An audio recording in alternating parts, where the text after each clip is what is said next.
हरियाणा मोदी शाह के लिए सबसे बड़ा युद्ध क्षेत्र साबित हो रहा है और मोदी को कुछ समझ नहीं आ रहा कि आखिर वो करें क्या। जनता बीजेपी को खदेड़ रही है और कांग्रेस को बिना मेहनत के सीट मिल रही है। ऐसे में मोदी शाह को कुछ सूझ ही नहीं रहा। क्या है पूरा मामला, इस रिपोर्ट में देखिए।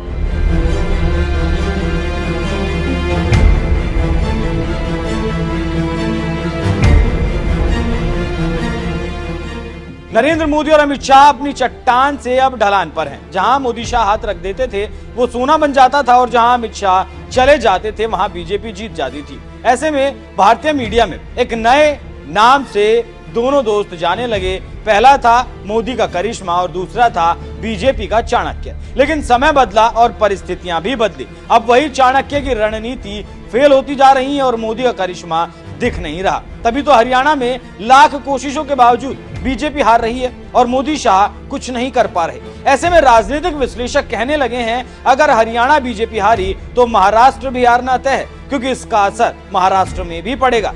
जानकार ये भी कह रहे हैं कि जो सर्वे आ रहे हैं वो बीजेपी के लिए काफी दुखदायी हैं। सर्वे बता रहे हैं कि विधानसभा चुनाव में बीजेपी का वोट शेयर गिर रहा है। लोकपाल का सर्वे की अगर बात की जाए तो इस बार हरियाणा में बदलाव है और जनता कांग्रेस की सरकार बना रही है। इस विधानसभा चुनाव में कांग्रेस को 58 से 65 सीटें मिलने का अनुमान है। विधानसभा चुनाव में कांग्रेस को 46 से 48% वोट शेयर मिलने का भी अनुमान है। वहीं बीजेपी की अगर बात की जाए तो सर्वे कहता है कि 20 से 29 सीटें ही मिल सकती हैं। वोट शेयर 35 से 37% रह सकता है। इससे आप समझ सकते हैं कैसे मोदी शाह का करिश्मा बेकार हो रहा है और क्यों। इसी को लेकर विश्लेषक कहने लगे हैं कि इसका असर महाराष्ट्र में जरूर होगा, जहां बीजेपी की हालत पहले से ही काफी खराब है।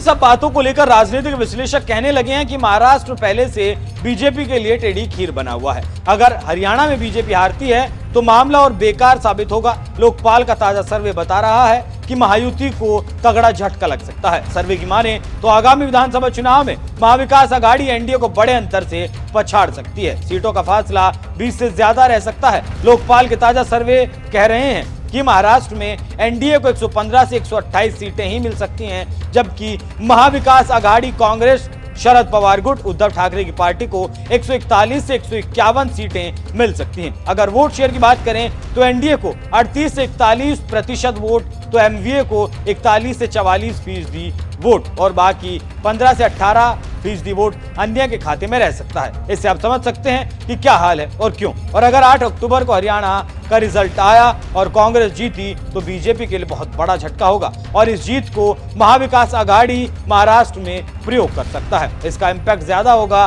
फिर तो सीटों का अनुमान भी बढ़ सकता है। इसी को लेकर विश्लेषक कह रहे हैं कि महाराष्ट्र में बीजेपी हार सकती है। देखना होगा कि हरियाणा का रिजल्ट क्या आता है और अगर बीजेपी के लिए हार आई तो महाराष्ट्र में कैसे विपक्ष सामना करेगा और जीत से लबालब एमवीए कैसे जश्न मनाएगा और इसकी काट बीजेपी नहीं कर पाएगी। देखना होगा कि आगे होता क्या है, लेकिन जो होगा वो बीजेपी के लिए निराशा के सिवा कुछ नहीं होगा।